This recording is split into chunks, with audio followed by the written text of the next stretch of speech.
Bonjour, je suis Mélanie Sarwano du regroupement québécois des centres d'aide et de lutte contre les agressions à caractère sexuel, donc les CALAX pour les intimes. Je vais vous parler aujourd'hui de notre programme Empreinte, Agir ensemble contre les agressions à caractère sexuel. Rapidement, la mission du RQ CALAX, nous sommes un organisme féministe. On essaie d'offrir une solution pour enrayer les agressions sexuelles.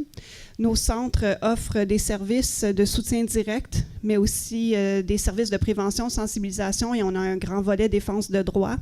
Et nos services sont pour les femmes et les adolescentes victimes d'agressions sexuelles.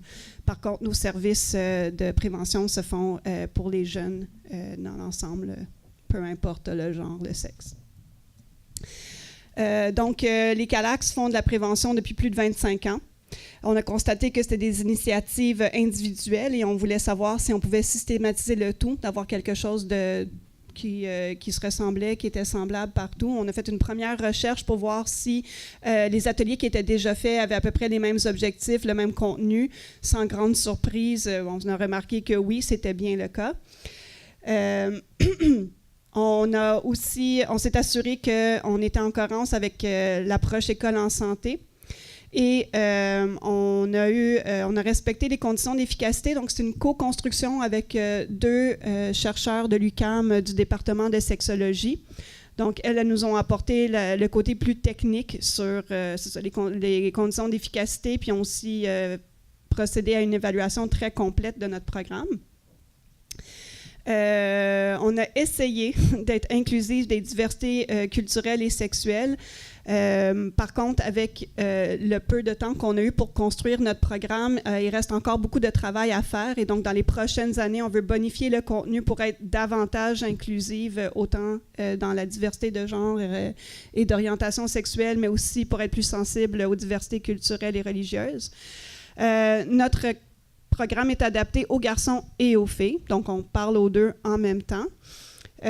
Puis, on s'est aussi arrimé, pendant qu'on construisait le programme, le gouvernement parlait déjà de retour des cours d'éducation à la sexualité. On avait accès aux apprentissages obligatoires, c'est ça que ça s'appelait avant les contenus obligatoires. Donc, on a la chance de s'arrimer au contenu.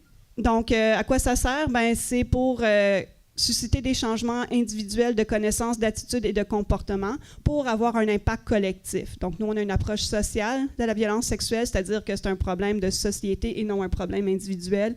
Et il faut que tout le monde agisse pour les contrer et s'assurer qu'il n'y en ait plus.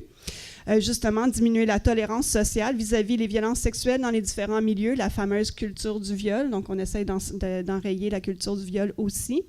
J'ai mentionné les apprentissages du ministère et on s'inscrit aussi dans la stratégie gouvernementale pour contrer les violences sexuelles. Je vous épargne les statistiques, vous les connaissez, ou en tout cas, vous avez une bonne idée.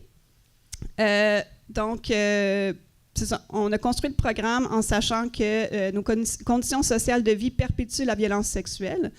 Donc, on propose, entre autres, 3 volets. Une formation pour le personnel scolaire qu'on offre une journée complète.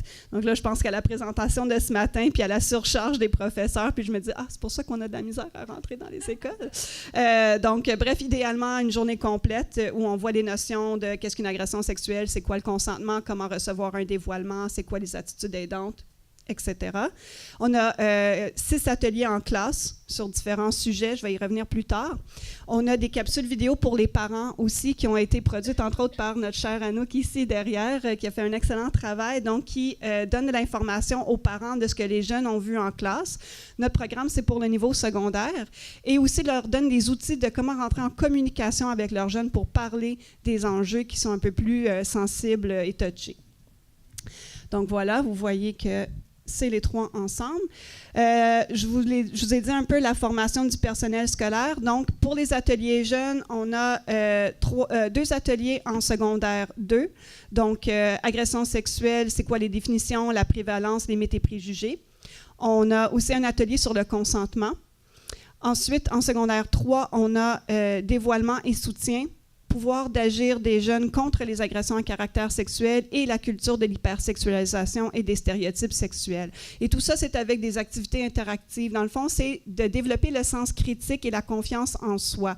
Donc, on a parlé hier de notions de plaisir et d'une sexualité positive. On ne vient pas là avec une grosse alarme rouge comme quoi la sexualité, c'est dangereux, il faut faire attention. Au contraire, on essaie d'outiller les jeunes pour que le consentement soit à la base de peu importe quelle activité sexuelle dans laquelle ils désirent engager pour que ce soit une expérience positive, justement. Et nous, on a ajouté qui n'est pas inclus dans le contenu obligatoire, exploitation sexuelle. Je vous épargne, on s'arrime. Et voilà, donc on a fait une évaluation des effets du programme et pour les trois, pour la personnel scolaire, les ateliers jeunes et les capsules parents. Et dans tous les cas, on a vu une augmentation des connaissances sur la violence sexuelle. On a une augmentation des attitudes favorables vis-à-vis de la violence sexuelle, dans le sens des attitudes aidantes et tout, là, pas... on favorise la violence sexuelle. C'est peut-être mal écrit, mais bon. Une augmentation du sentiment d'auto-efficacité pour informer les jeunes et intervenir, principalement auprès des parents et du personnel scolaire. Des habiletés de soutien pour recevoir les confidences d'une personne victime, donc autant entre jeunes que la personne adulte dans son entourage, et des habiletés de prévention sur les réseaux sociaux et comme témoin de harcèlement sexuel. Hier, si vous étiez là, je mentionnais le fait que dans le contenu du gouvernement, il y a un glissement vers comment je peux me protéger d'une agression sexuelle, c'est-à-dire je ne vais pas trop boire, je vais sortir en gang de filles. Donc, on essaie de justement pas rentrer dans cette culpabilisation de la victime. Donc, lorsqu'on parle des habiletés de prévention, c'est plus de s'assurer du consentement de l'autre personne. On s'entend, là, donc pour ne pas rentrer dans du victim blaming, justement. Donc, cette année, donc en 2018-2019, on a été présente dans plus de 105 écoles et on a rejoint plus de 24 000 jeunes juste avec les ateliers. Donc, on espère faire des petits. Puis tout ce que j'apprends en contact avec les autres groupes aujourd'hui, mais dans la coalition avec la FQPN, va venir aider à bonifier le contenu de ce programme qui va rester en évolution. Donc, merci.